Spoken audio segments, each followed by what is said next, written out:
The Manifesto of the Communist Party. A specter is haunting Europe, the specter of communism. All the powers of old Europe have entered into a holy alliance to exorcise this specter. Pope and Tsar, Metternich and Guizot, French radicals and German police spies. Where is the party in opposition that has not been decried as communistic by its opponents in power?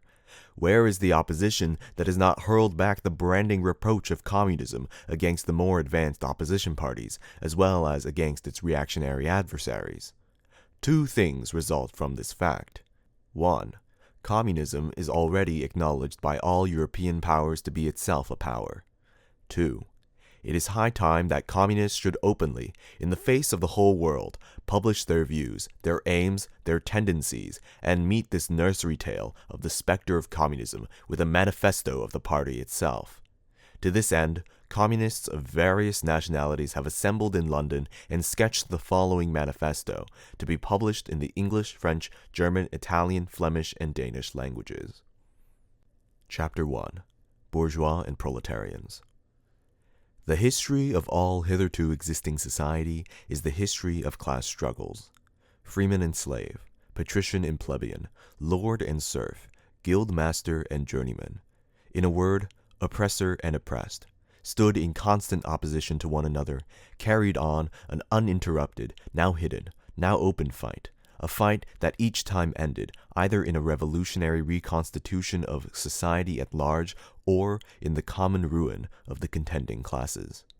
In the earlier epochs of history, we find almost everywhere a complicated arrangement of society into various orders, a manifold gradation of social rank. In ancient Rome, we have patricians, knights, plebeians, slaves. In the Middle Ages, feudal lords, vassals, guildmasters, journeymen, apprentices, serfs. In almost all of these classes, again, subordinate gradations.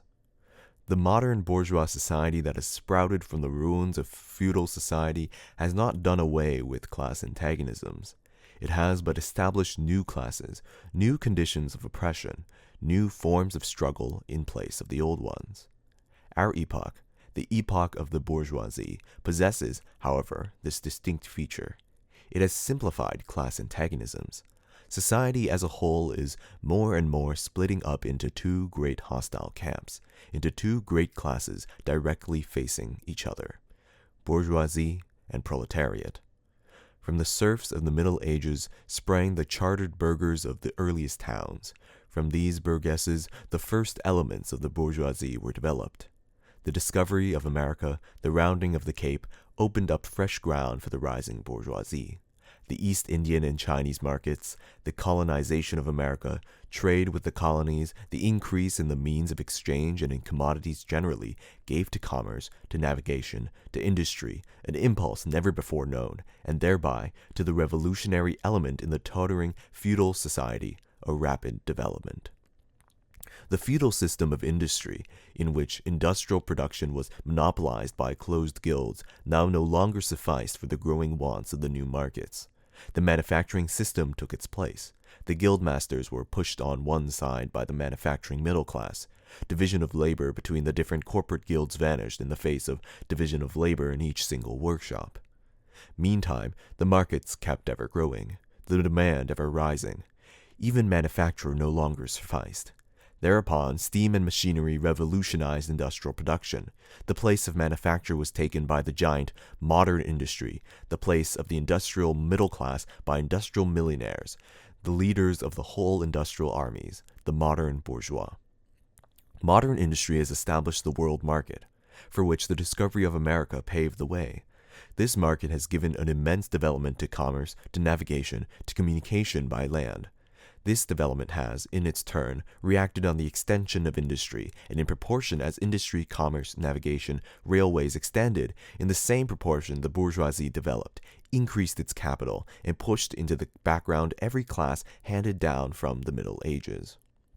We see, therefore, how the modern bourgeoisie is itself the product of a long course of development, of a series of revolutions in the modes of production and of exchange. Each step in the development of the bourgeoisie was accompanied by a corresponding political advance of that class. An oppressed class under the sway of a feudal nobility, an armed and self-governing association in the medieval commune, Here independent urban republic, as in Italy and Germany, there taxable third estate of the monarchy, as in France. Afterwards, in the period of manufacturing proper, serving either the semi-feudal or the absolute monarchy as a counterpoise against the nobility and, in fact, cornerstone of the great monarchies in general, the bourgeoisie has at last, since the establishment of modern industry and of the world market, conquered for itself, in the modern representative state, exclusive political sway. The executive of the modern state is but a committee for managing the common affairs of the whole bourgeoisie. The bourgeoisie, historically, has played a most revolutionary part. The bourgeoisie, wherever it has got the upper hand, has put an end to all feudal, patriarchal, idyllic relations. It has pitilessly torn asunder the motley feudal ties that bound man to his natural superiors, and has left remaining no other nexus between man and man than naked self-interest, than callous cash payment. It has drowned the most heavenly ecstasies of religious fervor, of chivalrous enthusiasm, of Philistine sentimentalism in the icy water of egotistical calculation. It has resolved personal worth into exchange value, and in place of the numberless indefeasible chartered freedoms, has set up that single unconscionable freedom, free trade. In one word, for exploitation, veiled by religious and political illusions, it has substituted naked, shameless, direct, brutal exploitation. The bourgeoisie has stripped of its halo every occupation hitherto honored and looked up to with reverent awe.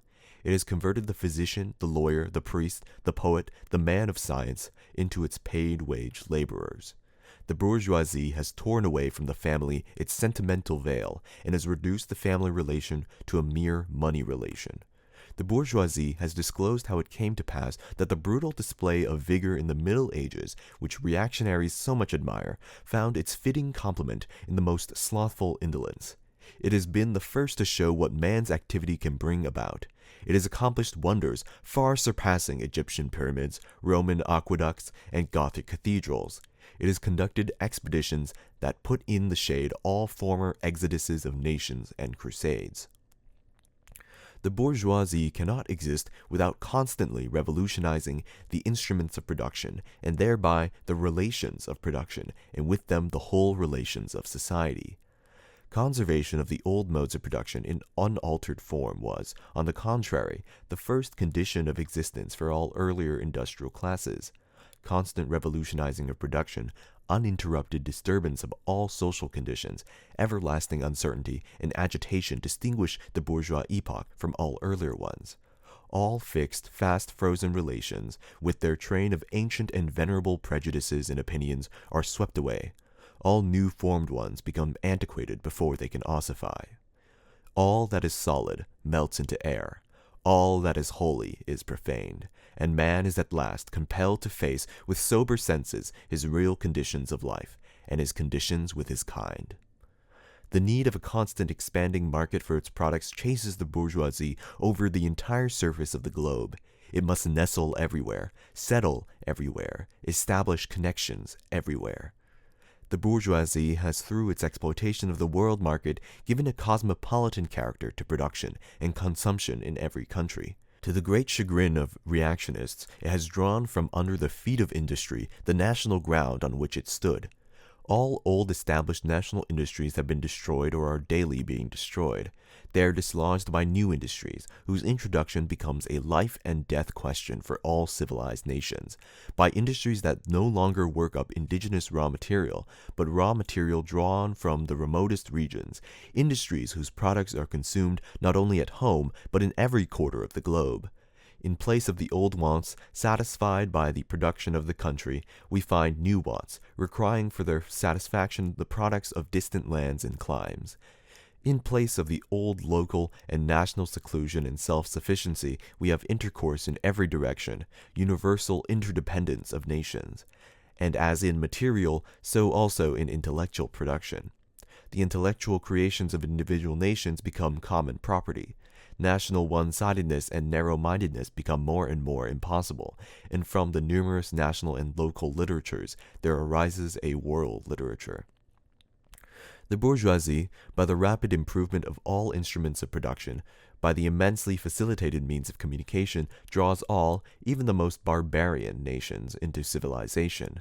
The cheap prices of commodities are the heavy artillery with which it batters down all Chinese walls, with which it forces the barbarians' intensely obstinate hatred of foreigners to capitulate. It compels all nations, on pain of extinction, to adopt the bourgeois mode of production. It compels them to introduce what it calls civilization into their midst, i.e., to become bourgeois themselves. In one word, it creates a world after its own image. The bourgeoisie has subjected the country to the rule of the towns. It has created enormous cities, has greatly increased the urban population as compared with the rural, and has thus rescued a considerable part of the population from the idiocy of rural life. Just as it has made the country dependent on the towns, so it has made barbarian and semi-barbarian countries dependent on the civilized ones, nations of peasants on nations of bourgeois, the East on the West. The bourgeoisie keeps more and more doing away with the scattered state of the population, of the means of production, and of property. It has agglomerated population, centralized the means of production, and has concentrated property in a few hands. The necessary consequence of this was political centralization. Independent, or but loosely connected provinces with separate interests, laws, governments, and systems of taxation become lumped together into one nation with one government, one code of laws, one national class interest, one frontier, and one customs tariff. The bourgeoisie, during its rule of scarce 100 years, has created more massive and more colossal productive forces than have all preceding generations together. Subjection of nature's forces to man, machinery, application of chemistry to industry and agriculture, steam navigation, railways, electric telegraphs, clearing of whole continents for cultivation, canalization of rivers, whole populations conjured out of the ground. What earlier century had even a presentiment that such productive forces slumbered in the lap of social labor? We see, then, the means of production and of exchange, on whose foundation the bourgeoisie built itself up, were generated in feudal society. At a certain stage in the development of these means of production and of exchange, the conditions under which feudal society produced and exchanged, the feudal organization of agriculture and manufacturing industry, in one word, the feudal relations of property, became no longer compatible with the already developed productive forces. They became so many fetters. They had to be burst asunder. They were burst asunder. Into their place stepped free competition, accompanied by a social and political constitution adapted in it, and the economic and political sway of the bourgeois class. A similar movement is going on before our own eyes. Modern bourgeois society, with its relations of production, of exchange, and of property, a society that has conjured up such gigantic means of production and of exchange, is like the sorcerer who is no longer able to control the powers of the netherworld whom he has called up by his spells. For many a decade past, the history of industry and commerce is but the history of the revolt of modern productive forces against modern conditions of production, against the property relations that are the conditions for the existence of the bourgeois and of its rule. It is enough to mention the commercial crises that by their periodical return put the existence of the entire bourgeois society on its trial, each time more threateningly. In these crises, a great part not only of the existing products, but also of the previously created productive forces are periodically destroyed. In these crises, there breaks out an epidemic that, in all earlier epochs, would have seemed an absurdity, the epidemic of overproduction. Society suddenly finds itself put back into a state of momentary barbarism. It appears as if a famine, a universal war of devastation, had cut off the supply of every means of subsistence. Industry and commerce seem to be destroyed. And why? Because there is too much civilization, too much means of subsistence, too much industry, too much commerce. The productive forces at the disposal of society no longer tend to further the development of the conditions of bourgeois property. On the contrary, they have become too powerful for these conditions, by which they are fettered, and so soon as they overcome these fetters, they bring disorder into the whole of bourgeois society, endanger the existence of bourgeois property. The conditions of bourgeois society are too narrow to comprise the wealth created by them. And how does the bourgeoisie get over these crises? On the one hand, by enforced destruction of a mass of productive forces, on the other, by the conquest of new markets, and by the more thorough exploitation of the old ones. That is to say, by paving the way for more extensive and more destructive crises, and by diminishing the means whereby crises are prevented. The weapons with which the bourgeoisie felled feudalism to the ground are now turned against the bourgeoisie itself.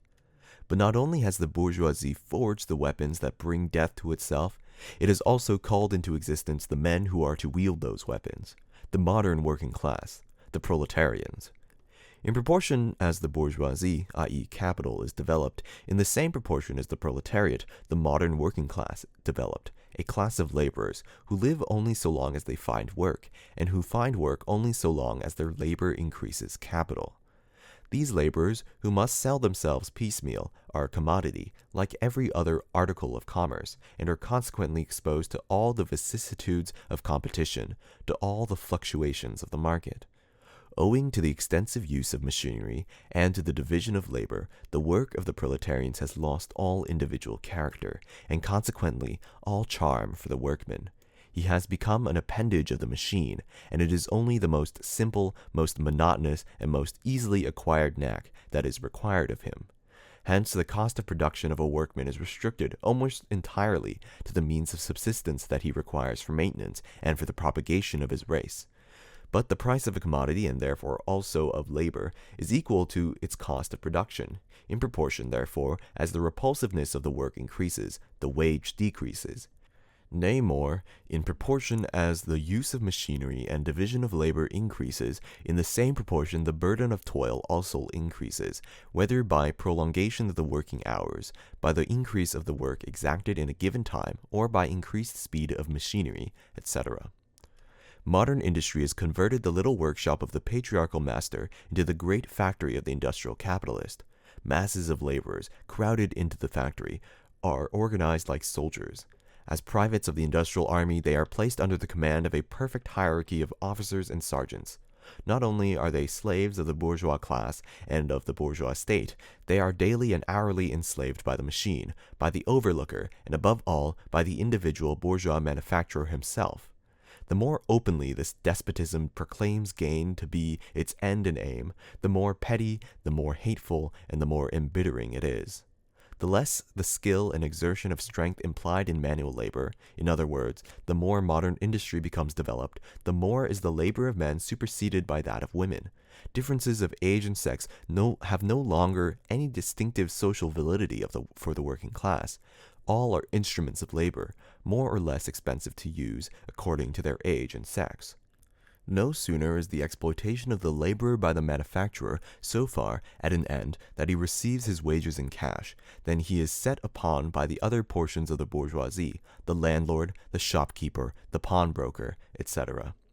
The lower strata of the middle class, the small tradespeople, shopkeepers, and retired tradesmen generally, the handicraftsmen and peasants, all these sink gradually into the proletariat, partly because their diminutive capital does not suffice for the scale on which modern industry is carried on, and is swamped in the competition with the large capitalists, partly because their specialized skill is rendered worthless by new methods of production.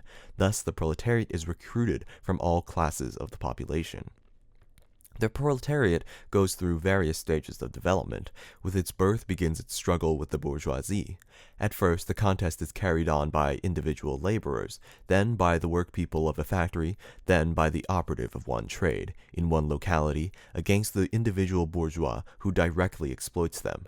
They direct their attacks not against the bourgeois conditions of production, but against the instruments of production themselves. They destroy imported wares that compete with their labor. They smash to pieces machinery. They set factories ablaze. They seek to restore by force the vanished status of the workmen of the Middle Ages.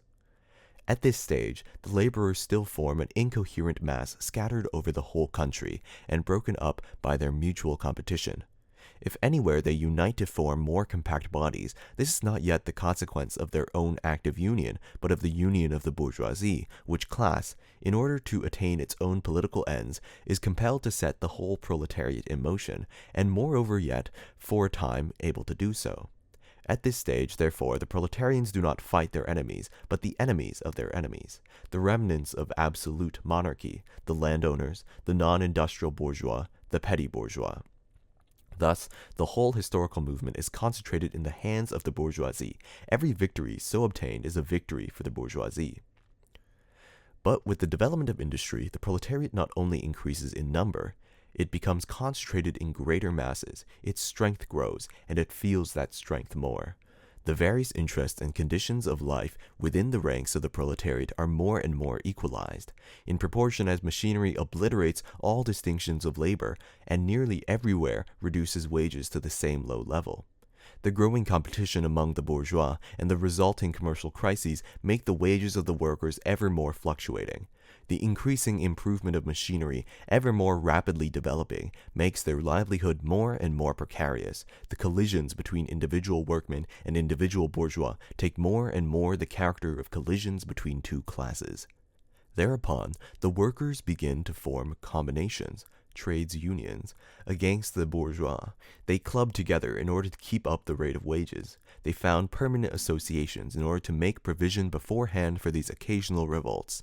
Here and there, the contest breaks out into riots. Now and then, the workers are victorious, but only for a time.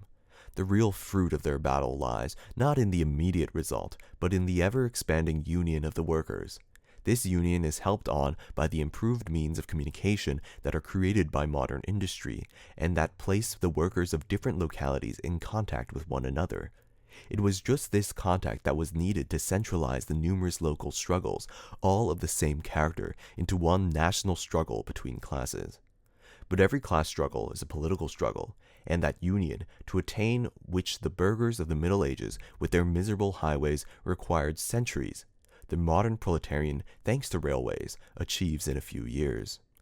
This organization of the proletarians into a class and consequently into a political party is continually being upset again by the competition between the workers themselves, but it ever rises up again, stronger, firmer, mightier. It compels legislative recognition of particular interests of the workers by taking advantage of the divisions among the bourgeoisie itself. Thus, the 10 Hours Bill in England was carried. Altogether, collisions between the classes of the old society further, in many ways, the course of development of the proletariat. The bourgeoisie finds itself involved in a constant battle, at first with the aristocracy, later on with those portions of the bourgeoisie itself whose interests have become antagonistic to the progress of industry, at all time with the bourgeoisie of foreign countries. In all these battles, it sees itself compelled to appeal to the proletariat, to ask for help, and thus to drag it into the political arena. The bourgeoisie itself, therefore, supplies the proletariat with its own elements of political and general education. In other words, it furnishes the proletariat with weapons for fighting the bourgeoisie. Further, as we have already seen, entire sections of the ruling class are, by the advance of industry, precipitated into the proletariat, or are at least threatened in their conditions of existence. These also supply the proletariat with fresh elements of enlightenment and progress. Finally, in times when the class struggle nears the decisive hour, the progress of dissolution going on within the ruling class, in fact, within the whole range of old society, assumes such a violent, glaring character that all small section of the ruling class cuts itself adrift and joins the revolutionary class, the class that holds the future in its hands. Just as, therefore, at an earlier period, a section of the nobility went over to the bourgeoisie, so now a portion of the bourgeoisie goes over to the proletariat, and in particular, a portion of the bourgeois ideologists who have raised themselves to the level of comprehending theoretically the historical movement as a whole. Of all the classes that stand face to face with the bourgeoisie today, the proletariat alone is a really revolutionary class.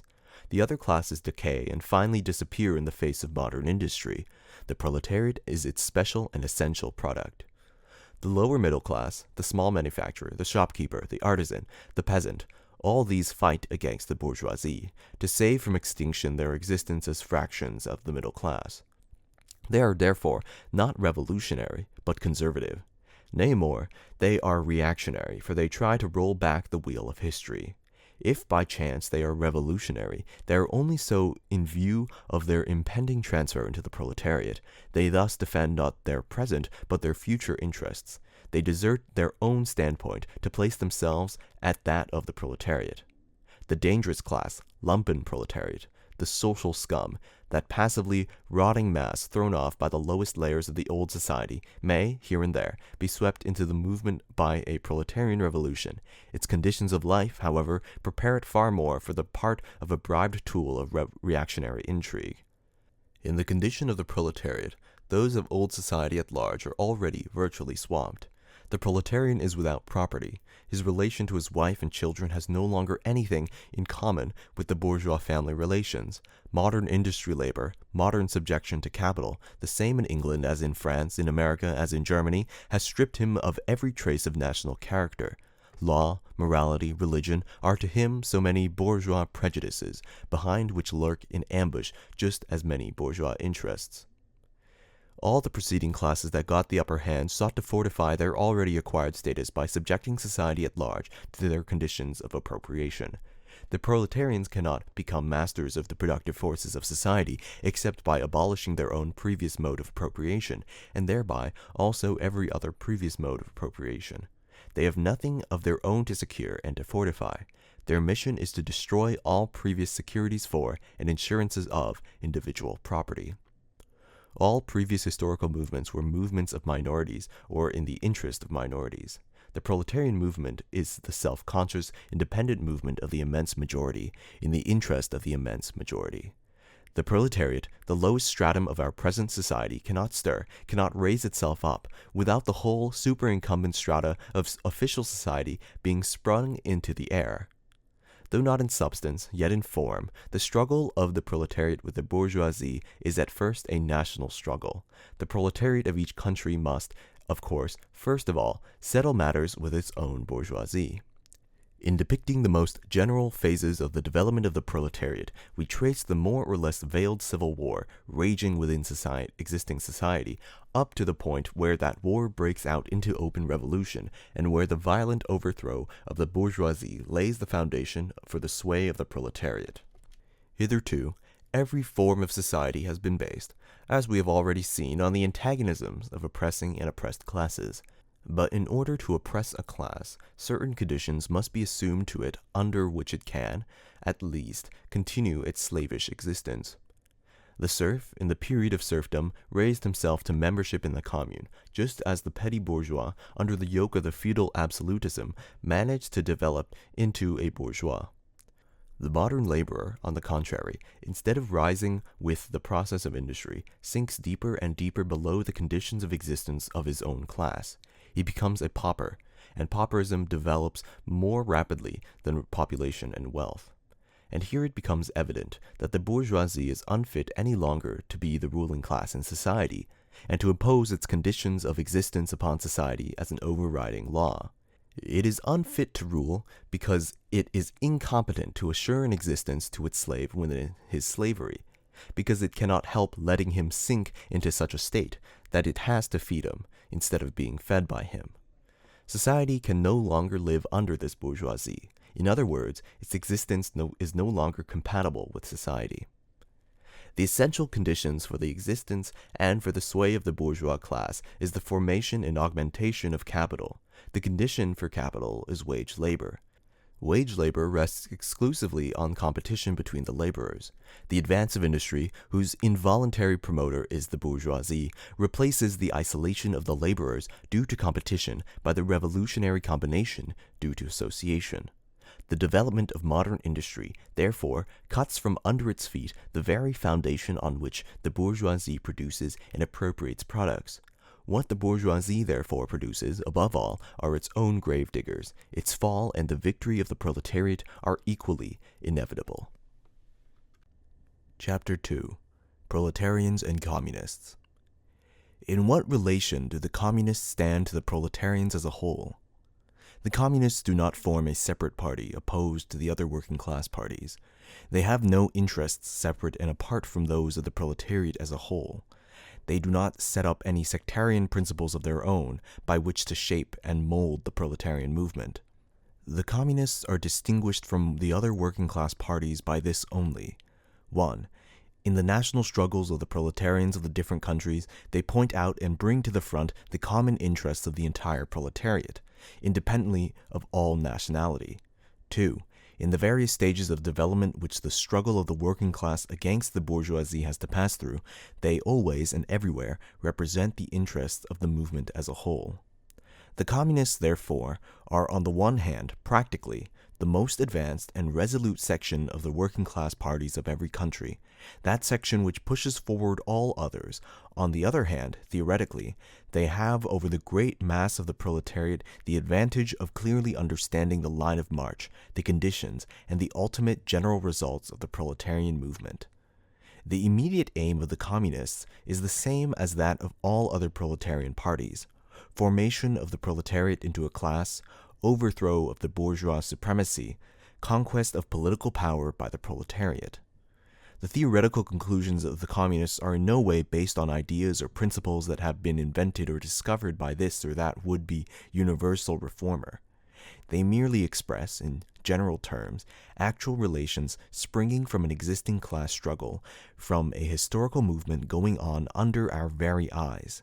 The abolition of existing property relations is not at all a distinctive feature of communism. All property relations in the past have continually been subject to historical change consequent upon the change in historical conditions. The French Revolution, for example, abolished feudal property in favor of bourgeois property. The distinguishing feature of communism is not the abolition of property generally, but the abolition of bourgeois property. But modern bourgeois private property is the final and most complete expression of the system of producing and appropriating products that is based on class antagonisms, on the exploitation of the many by the few. In this sense, the theory of the communists may be summed up in the single sentence: abolition of private property.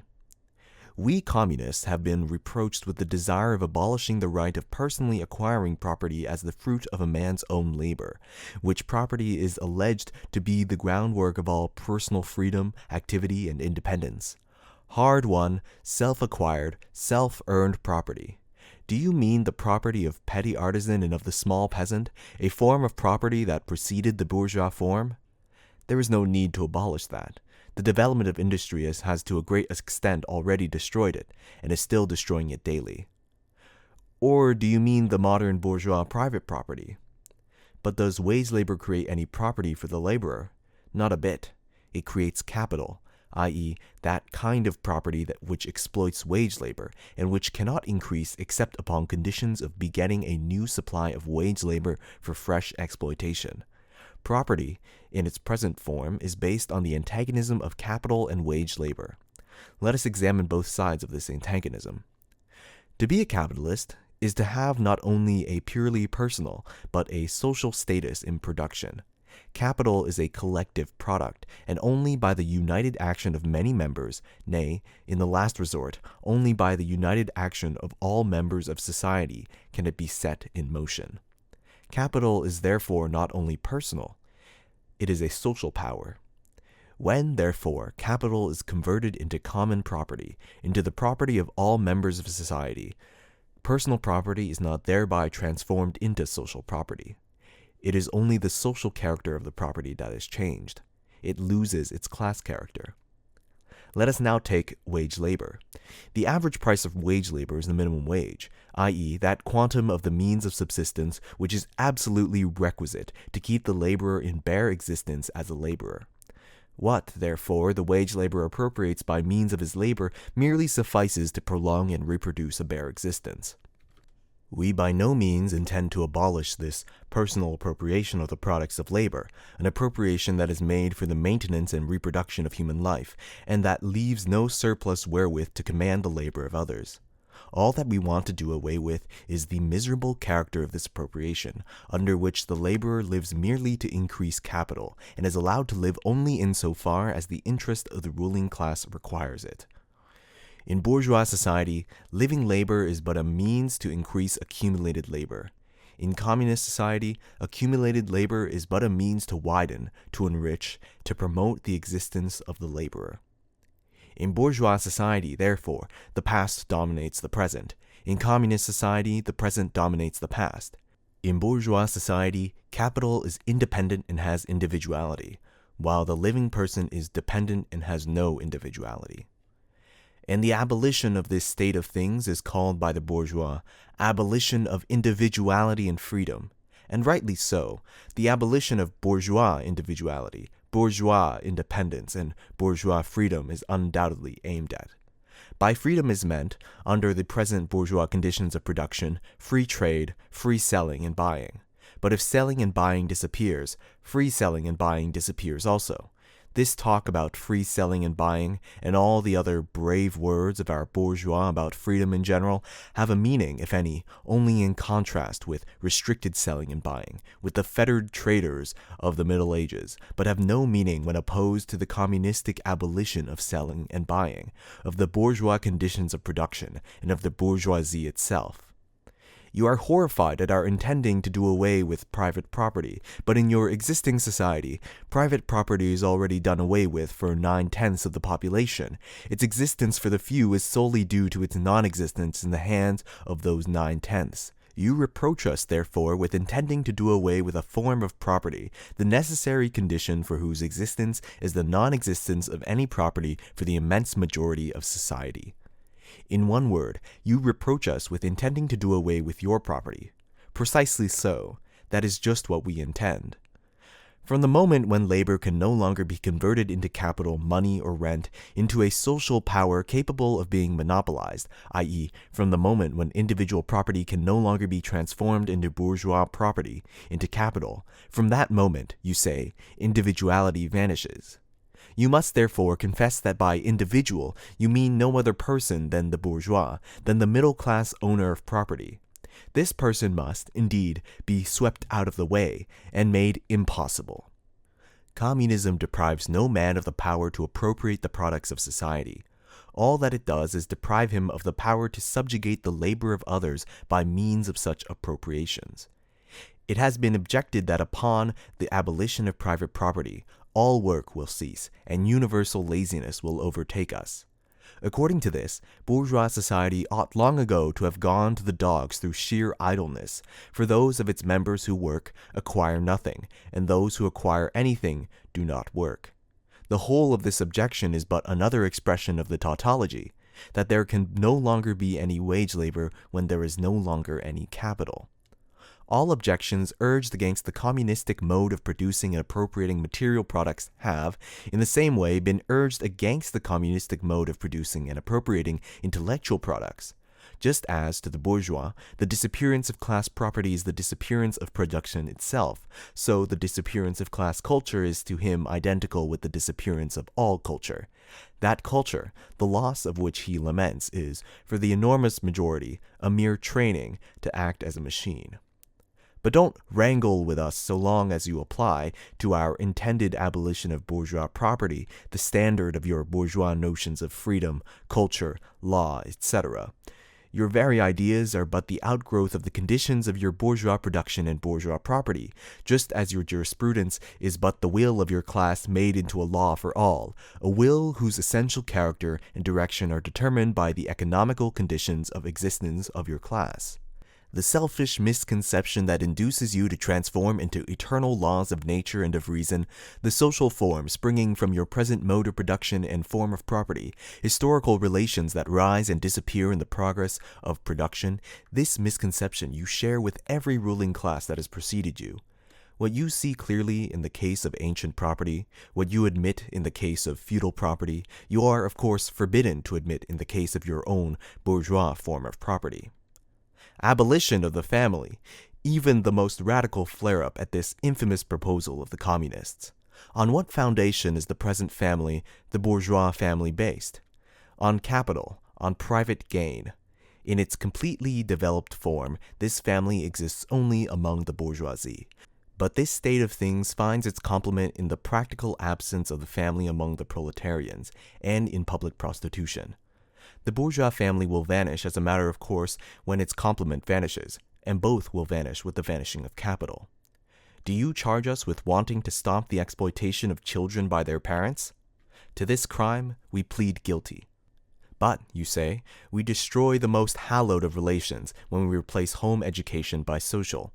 And your education, is not that also social, and determined by the social conditions under which you educate, by the intervention, direct or indirect, of society, by means of schools, etc.? The communists have not invented the intervention of society in education. They do but seek to alter the character of that intervention, and to rescue education from the influence of the ruling class. The bourgeois claptrap about the family and education, about the hallowed correlation of parents and child, becomes all the more disgusting, the more by the action of modern industry. All the family ties among the proletarians are torn asunder, and their children transformed into simple articles of commerce and instruments of labor. But you communists would introduce community of women, Weibergemeinschaft, screams the bourgeoisie in chorus. The bourgeois sees his wife as a mere instrument of production. He hears that the instruments of production are to be exploited in common, and naturally can come to no other conclusion than that the lot of being common to all will likewise fall to the women. He has not even a suspicion that the real point aimed at is to do away with the status of women as mere instruments of production. For the rest, nothing is more ridiculous than the virtuous indignation of our bourgeois at the community of women which, they pretend, is to be openly and officially established by the communists. The communists have no need to introduce community of women. It has existed almost from time immemorial. Our bourgeois, not content with having wives and daughters of their proletarians at their disposal, not to speak of common prostitutes, take the greatest pleasure in seducing each other's wives. Bourgeois marriage is, in reality, a system of wives in common, and thus, at the most, what the communists might possibly be reproached with is that they desire to introduce, in substitution for hypocritically concealed, an openly legalized community of women. For the rest, it is self-evident that the abolition of the present system of production must bring with it the abolition of the community of women springing from that system, i.e., of prostitution, both public and private. The communists are further reproached with desiring to abolish countries and nationality. The working men have no country. We cannot take from them what they have not got. Since the proletariat must first of all acquire political supremacy, must rise to be the leading class of the nation, must constitute itself the nation. It is so far itself national, though not in the bourgeois sense of the word. National differences and antagonism between peoples are daily more and more vanishing, owing to the development of the bourgeoisie, to freedom of commerce, to the world market, to uniformity in the mode of production and in the conditions of life corresponding thereto. The supremacy of the proletariat will cause them to vanish still faster. United action, of the leading civilized countries at least, is one of the first conditions for the emancipation of the proletariat. In proportion as the exploitation of one individual by another will also be put an end to, the exploitation of one nation by another will also be put an end to. In proportion as the antagonism between classes within the nation vanishes, the hostility of one nation to another will also come to an end. The charges against communism made from a religious, a philosophical, and generally from an ideological standpoint are not deserving of serious examination. Does it require deep intuition to comprehend that man's ideas, views, and conception, in one word, man's consciousness, changes with every change of the conditions of his material existence, in his social relations, and in his social life? What else does the history of ideas prove than that intellectual production changes its character in proportion as material production is changed? The ruling ideas of each age have ever been the ideas of its ruling class. When people speak of the ideas that revolutionize society, they do but express that fact that within the old society, the elements of a new one have been created, and that the dissolution of the old ideas keeps even pace with the dissolution of the old conditions of existence. When the ancient world was in its last throes, the ancient religions were overcome by Christianity. When Christian ideas succumbed in the 18th century to rationalist ideas, feudal society fought its death battle with the then revolutionary bourgeoisie. The ideas of religious liberty and freedom of conscience merely gave expression to the sway of free competition within the domain of knowledge. Undoubtedly, it will be said, religious, moral, philosophical, and juridical ideas have been modified in the course of historical development. But religion, morality, philosophy, political science, and law constantly survive this change. There are, besides, eternal truths, such as freedom, justice, etc., that are common to all states of society, but communism abolishes eternal truths. It abolishes all religion and all morality, instead of constituting them on a new basis. It therefore acts in contradiction to all past historical experience. What does this accusation reduce itself to? The history of all past society has consisted in the development of class antagonisms, antagonisms that assume different forms at different epochs. But whatever form they may have taken, one fact is common to all past ages, viz., the exploitation of one part of society by the other. No wonder, then, that the social consciousness of past ages, despite all the multiplicity and variety it displays, moves within certain common forms or general ideas which cannot completely vanish except with the total disappearance of class antagonisms. The communist revolution is the most radical rupture with traditional property relations. No wonder that its development involved the most radical rupture with traditional ideas. But let us have done with the bourgeois objections to communism. We have seen above that the first step in the revolution by the working class is to raise the proletariat to the position of ruling class to win the battle of democracy. The proletariat will use its political supremacy to wrest, by degrees, all capital from the bourgeoisie, to centralize all instruments of production in the hands of the state, i.e., of the proletariat organized as the ruling class, and to increase the total of productive forces as rapidly as possible. Of course, in the beginning, this cannot be effected except by means of despotic inroads on the rights of property and on the conditions of bourgeois production, by means of measures, therefore, which appear economically insufficient and untenable, but which, in the course of the movement, outstrip themselves, necessitate further inroads upon the old social order, and are unavoidable as a means of entirely revolutionizing the mode of production. These measures will, of course, be different in different countries.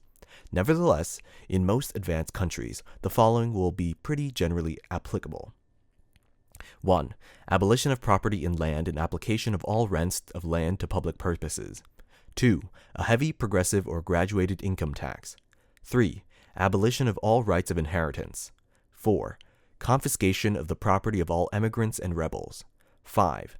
Centralization of credit in the hands of the state by means of a national bank with state capital and an exclusive monopoly. 6. Centralization of the means of communication and transportation in the hands of the state. 7. Extension of factories and instruments of production owned by the state, the bringing into cultivation of wastelands, and the improvement of the soil generally in accordance with a common plan. 8. Equal liability of all to work. Establishment of industrial armies, especially for agriculture. 9. Combination of agriculture with manufacturing industries. Gradual abolition of all the distinction between town and country by a more equable distribution of the populace over the country. 10. Free education for all children in public schools. Abolition of children's factory labor in its present form. Combination of education with industrial production, etc., etc.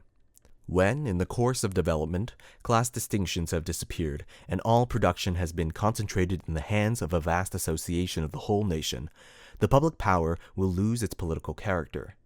Political power, properly so called, is merely the organized power of one class for oppressing another. If the proletariat during its contest with the bourgeoisie is compelled, by the force of circumstances, to organize itself as a class, if, by means of a revolution, it makes itself the ruling class and as such sweeps away by force the old conditions of production, then it will, along with these conditions, have swept away the conditions for the existence of class antagonisms and of classes generally, and will thereby have abolished its own supremacy as a class. In place of the old bourgeois society, with its classes and class antagonisms, we shall have an association in which the free development of each is the condition for the free development of all. Chapter 3. Socialist and Communist Literature. 1. Reactionary Socialism. A. Feudosocialism. Owing to their historical position, it became the vocation of the aristocracies of France and England to write pamphlets against modern bourgeois society. In the French Revolution of July 1830 and in the English Reform agitation, these aristocracies again succumbed to the hateful upstart. Thenceforth, a serious political struggle was altogether out of the question. A literary battle alone remained possible. But even in the domain of literature, the old cries of the Restoration period had become impossible. In order to arouse sympathy, the aristocracy was obliged to lose sight, apparently, of its own interests, and to formulate their indictment against the bourgeoisie in the interest of the exploited working class alone. Thus, the aristocracy took their revenge by singing lampoons on their new masters and whispering in his ears sinister prophecies of coming catastrophe. In this way arose feudal socialism, half lamentation, half lampoon, half an echo of the past, half menace of the future, at times, by its bitter, witty, and incisive criticism, striking the bourgeoisie to the very heart's core, but always ludicrous in its effect, through total incapacity to comprehend the march of modern history. The aristocracy, in order to rally the people to them, waved the proletarian alms bag in front of for a banner. But the people, so often as it joined them, saw on their hind quarters the old feudal coats of arms, and deserted with loud and irreverent laughter. One section of the French Legitimists and Young England exhibited this spectacle. In pointing out that their mode of exploitation was different to that of the bourgeoisie, the feudalists forgot that they exploited under circumstances and conditions that were quite different and that are now antiquated. In showing that, under their rule, the modern proletariat never existed, they forget that the modern bourgeoisie is the necessary offspring of their own form of society. For the rest, so little do they conceal the reactionary character of their criticism that their chief accusation against the bourgeois amounts to this, that under the bourgeois regime, a class is being developed which is destined to cut up root and branch the old order of society. What they upbraid the bourgeoisie with is not so much that it creates a proletariat as that it creates a revolutionary proletariat. In political practice, therefore, they join in all coercive measures against the working class, and in ordinary life, despite their highfalutin phrases, they stoop to pick up the golden apples dropped from the tree of industry, and to barter truth, love, and honor for traffic in wool, beetroot sugar, and potato spirits. As the parson has ever gone hand in hand with the landlord, so has clerical socialism with feudal socialism. Nothing is easier than to give Christian asceticism a socialist tinge. Has not Christianity declaimed against private property, against marriage, against the state? Has it not preached in the place of these charity and poverty, celibacy and mortification of the flesh, monastic life and mother church? Christian socialism is but the holy water with which the priest consecrates the heart-burnings of the aristocrat. B. Petty bourgeois socialism. The feudal aristocracy was not the only class that was ruined by the bourgeoisie, not the only class whose conditions of existence pined and perished in the atmosphere of modern bourgeois society. The medieval burgesses and the small peasant proprietors were the precursors of the modern bourgeoisie. In those countries which are but little developed, industrially and commercially, these two classes still vegetate side by side with the rising bourgeoisie. In countries where modern civilization has become fully developed, a new class of petty bourgeois has been formed, fluctuating between proletariat and bourgeoisie, and ever renewing itself as a supplementary part of bourgeois society. The individual members of this class, however, are being constantly hurled down into the proletariat by the action of competition, and as modern industry develops, they even see the moment approaching when they will completely disappear as an independent section of modern society, to be replaced in manufactures, agriculture, and commerce, by overlookers, bailiffs, and shopmen. In countries like France, where the peasants constitute far more than half of the population, it was natural that writers who sided with the proletariat against the bourgeoisie should use, in their criticism of the bourgeois regime, the standard of the peasant and petty bourgeois, and from the standpoint of these intermediate classes should take up the cudgels for the working class. Thus arose petty bourgeois socialism. Sismondi was the head of this school, not only in France but also in England. This school of socialism dissected with great acuteness the contradictions in the conditions of modern production. It laid bare the hypocritical apologies of economists. It proved, incontrovertibly, the disastrous effects of machinery and division of labor, the concentration of capital and land in a few hands, overproduction and crises. It pointed out the inevitable ruin of the petty bourgeois and peasant, the misery of the proletariat, the anarchy in production, the crying inequalities in the distribution of wealth, the industrial war of extermination between nations, the dissolution of old moral bonds, of the old family relations, of the old nationalities. In its positive aims, however, this form of socialism aspires either to restoring the old means of production and of exchange, and with them the old property relations and the old society, or to cramping the modern means of production and of exchange within the framework of the old property relations that have been, and were bound to be, exploded by those means. In either case, it is both reactionary and utopian. Its last words are corporate guilds for manufacture, patriarchal relations in agriculture. Ultimately, when stubborn historical facts had dispersed all intoxicating effects of self-deception, this form of socialism ended in a miserable fit of the blues. C. German or true socialism. The socialist and communist literature of France, a literature that originated under the pressure of a bourgeoisie in power, and that was the expressions of the struggle against this power, was introduced into Germany at a time when the bourgeoisie in that country had just begun its contest with feudal absolutism. German philosophers, would-be philosophers, and beaux esprits, men of letters, eagerly seized on this literature, only forgetting that when these writings immigrated from France into Germany, French social conditions had not immigrated along with them. In contact with German social conditions, this French literature lost all its immediate practical significance and assumed a purely literary aspect. Thus, to the German philosophers of the 18th century, the demands of the First French Revolution were nothing more than the demands of practical reason in general, and the utterance of the will of the revolutionary French bourgeoisie signified, in their eyes, the laws of pure will, of will as it was bound to be, of true human will generally. The work of the German literati consisted solely in bringing the new French ideas into harmony with their ancient philosophical conscience, or rather in annexing the French ideas without deserting their own philosophic point of view. This annexation took place in the same way in which a foreign language is appropriated, namely by translation. It is well known how the monks wrote silly lives of Catholic saints over the manuscripts on which the classical works of ancient heathendom had been written.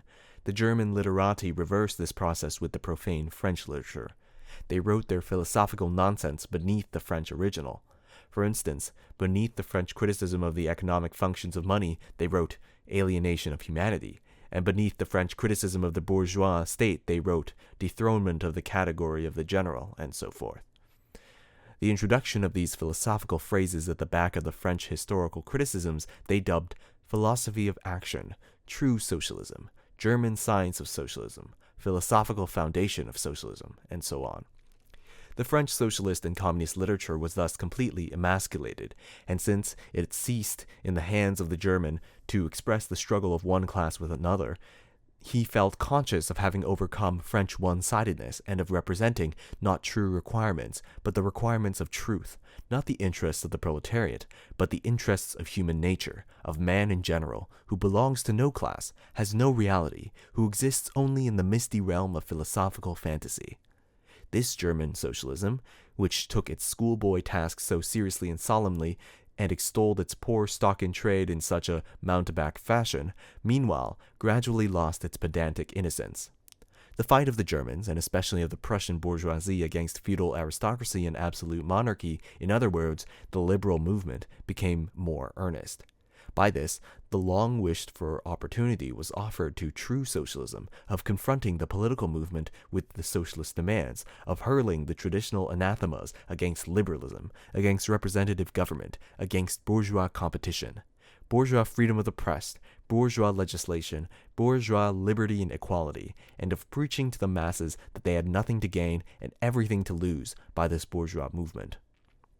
German socialism forgot in the nick of time that the French criticism, whose silly echo it was, presupposed the existence of modern bourgeois society, with its corresponding economic conditions of existence and the political constitution adapted thereto, the very things whose attainment was the object of the pending struggle in Germany. To the absolute governments, with their following of parsons, professors, country squires, and officials, it served as a welcome scarecrow against the threatening bourgeoisie. It was a sweet finish, after the bitter pills of flogging and bullets with which these same governments, just at that time, dosed the German working-class risings. While this true socialism thus served the government as a weapon for fighting the German bourgeoisie, it, at the same time, directly represented a reactionary interest, the interest of German Philistines. In Germany, the petty bourgeois class, a relic of the 16th century and, since then, constantly cropping up again under the various forms, is the real social basis of the existing state of things. To preserve this class is to preserve the existing state of things in Germany. The industrial and political supremacy of the bourgeoisie threatens it with certain destruction, on the one hand from the concentration of capital, on the other from the rise of a revolutionary proletariat.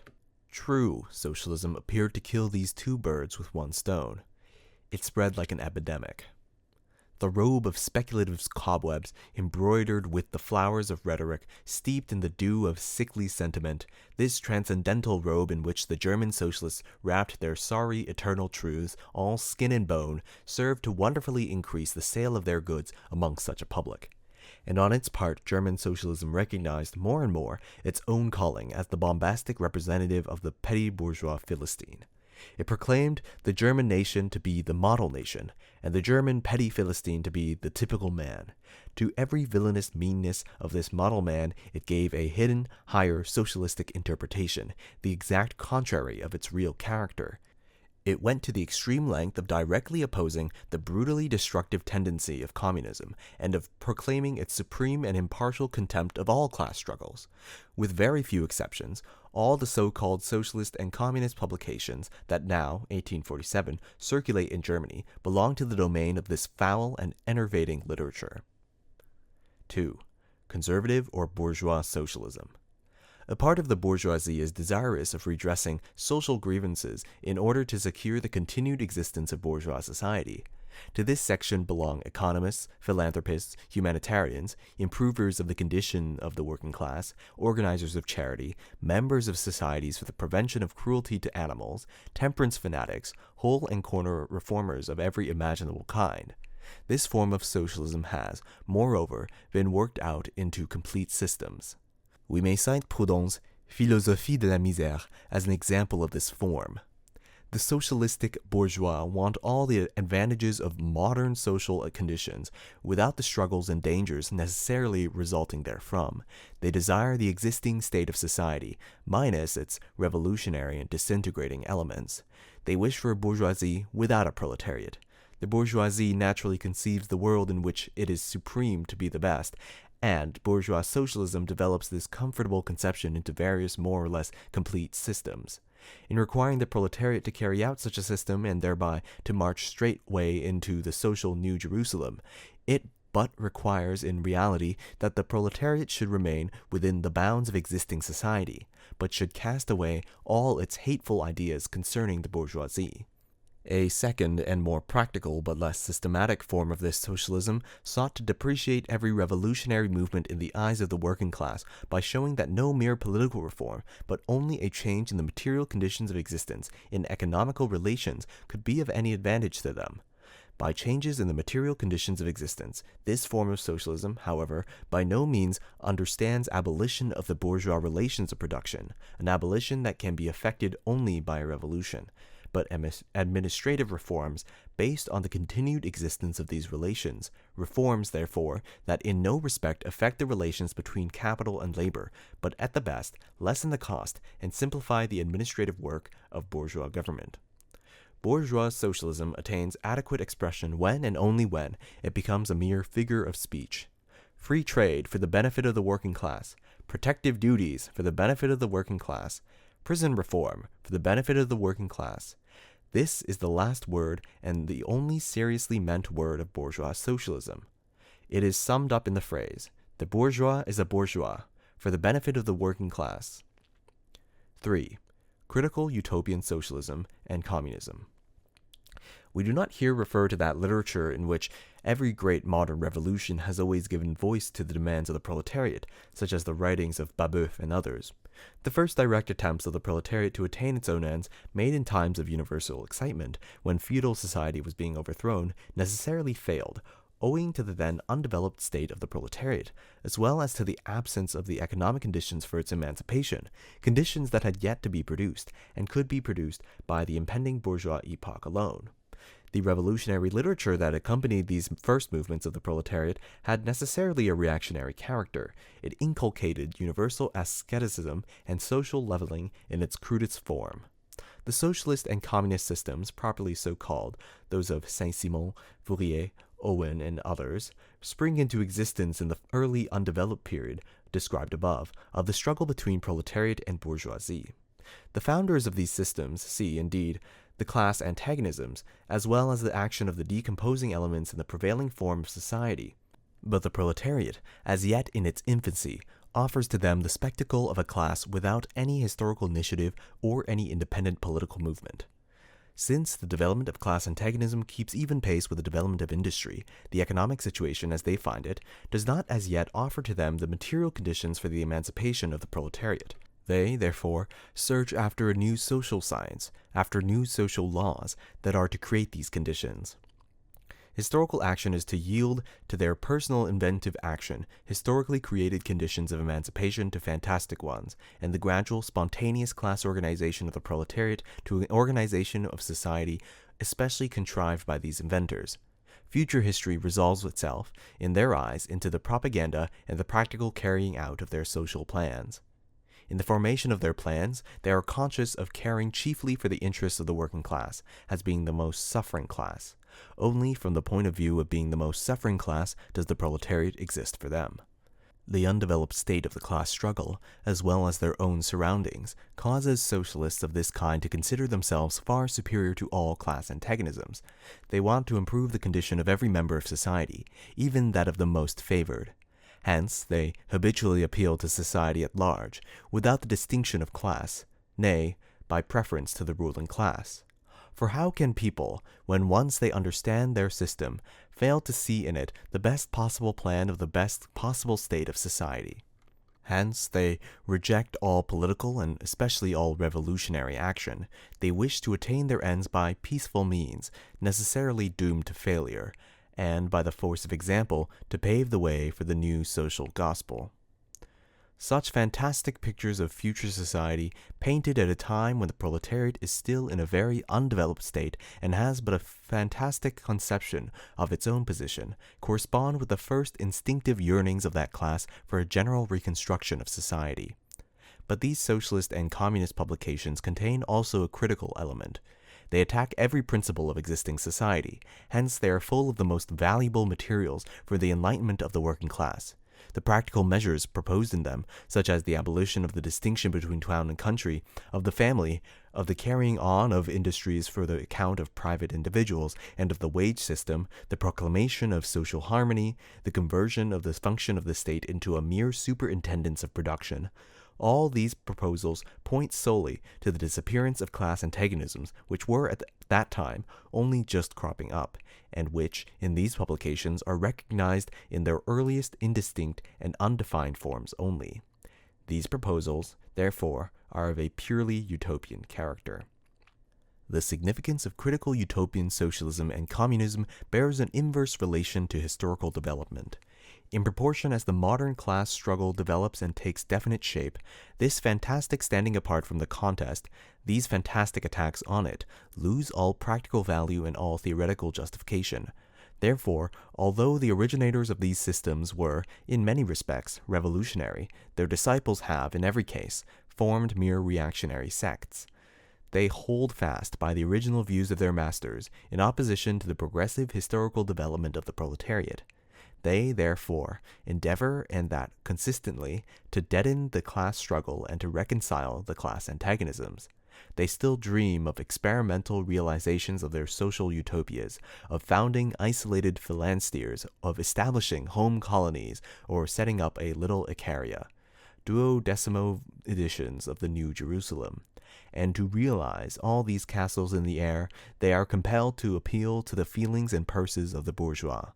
By degrees, they sink into the category of the reactionary or conservative socialists depicted above, differing from these only by more systematic pedantry and by their fanatical and superstitious belief in the miraculous effects of their social science.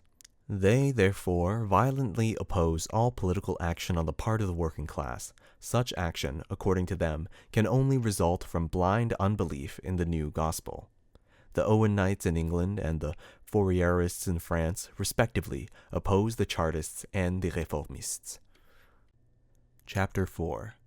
Position of the Communists in relation to the various existing opposition parties. Section 2 has made clear the relations of the Communists to the existing working-class parties, such as the Chartists in England and the agrarian reformers in America. The Communists fight for the attainment of the immediate aims, for the enforcement of the momentary interests of the working class, but in the movement of the present, they also represent and take care of the future of that movement. In France, the Communists ally with the Social Democrats against the conservative and radical bourgeoisie, reserving, however, the right to take up a critical position in regard to the phases and illusions traditionally handed down from the Great Revolution. In Switzerland, they support the radicals, without losing sight of the fact that this party consists of antagonistic elements, partly of democratic socialists, in the French sense, partly of radical bourgeois. In Poland, they support the party that insists on an agrarian revolution as the prime condition for national emancipation, that party which fomented the insurrection of Krakow in 1846. In Germany, they fight with the bourgeoisie whenever it acts in a revolutionary way, against the absolute monarchy, the feudal squirearchy, and the petty bourgeoisie. But they never cease, for a single instance, to instill into the working class the clearest possible recognition of the hostile antagonism between bourgeoisie and proletariat, in order that the German workers may straightway use, as so many weapons against the bourgeoisie, the social and political conditions that the bourgeoisie must necessarily introduce along with its supremacy, and in order that, after the fall of all the reactionary classes in Germany, the fight against the bourgeoisie itself may immediately begin. The communists turn their attention chiefly to Germany, because that country is on the eve of a bourgeois revolution that is bound to be carried out under more advanced conditions of European civilization and with a much more developed proletariat than that of England was in the 17th and France in the 18th century, and because the bourgeois revolution in Germany will be but the prelude to an immediately following proletarian revolution. In short, the communists everywhere support every revolutionary movement against the existing social and political order of things. In all these movements, they bring to the front, as the leading question in each, the property question, no matter what its degree of development at the time. Finally, they labor everywhere for the union and agreement of the democratic parties of all countries. The communists disdain to conceal their views and aims. They openly declare that their ends can be attained only by the forcible overthrow of all existing social conditions. Let the ruling classes tremble at a communistic revolution. The proletarians have nothing to lose but their chains. They have a world to win. Working men of all countries, unite!